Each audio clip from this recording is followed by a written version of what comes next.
কখন তোমার বিপদ আসবে, কখন শরীর খারাপ হবে, কখন জব বন্ধ হয়ে যাবে, সেটা কিন্তু আমরা কেউ জানি না। তোমাদের কি সবার এমার্জেন্সি ফান্ড কিছু আছে? অবশ্যই রাখো 3 মাসের জন্য। তোমাদেরকে একটা কথা বলি, আমরা তো মধ্যবিত্ত, আমাদের সীমিত ইনকাম, আমাদের তার মধ্যেই সব কিছু চলতে হয়। কিন্তু একটা কি উচিত বলো তো, সেভিংস। মানে তোমার কাছে টাকা আছে মানে তুমি শপিং হ্যানা ত্যানা রেস্টুরেন্ট ওইগুলো করো না।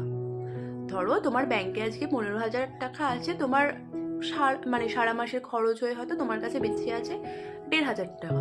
ওই 1,500 টাকাই তোমার এমার্জেন্সি ফান্ডে তুমি ট্রান্সফার করে দাও।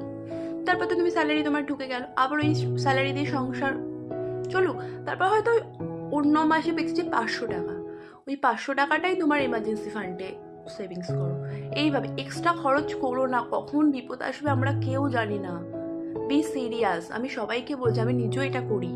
তাই জন্যই তোমাকে বললাম, আমি একজন স্টুডেন্ট, আমি আর আমার মা থাকি, কিন্তু আমার মা একটু খরচে মানুষ, মানে ভাবে এই করবো এই করবো খরচ। আমি মাকে সবসময় বোঝাই মানুষের কখন কি প্রবলেম আসবে জানো না।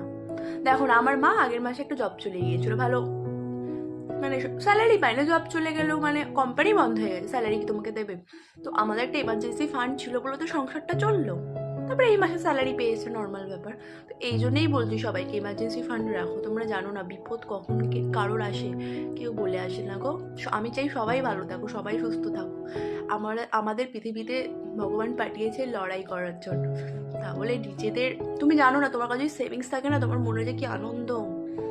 এইভাবেই টাকা জমাও না, কি হবে ফালতু শপিং করে, প্রত্যেকদিন শপিং করার কোনো দরকার নেই। কেন তো শপিং টুকটাক কিনলে, সবসময় শপিং করতে হবে? প্রত্যেকদিন রেস্টুরেন্টে খেতে হবে? জমাও জমাও।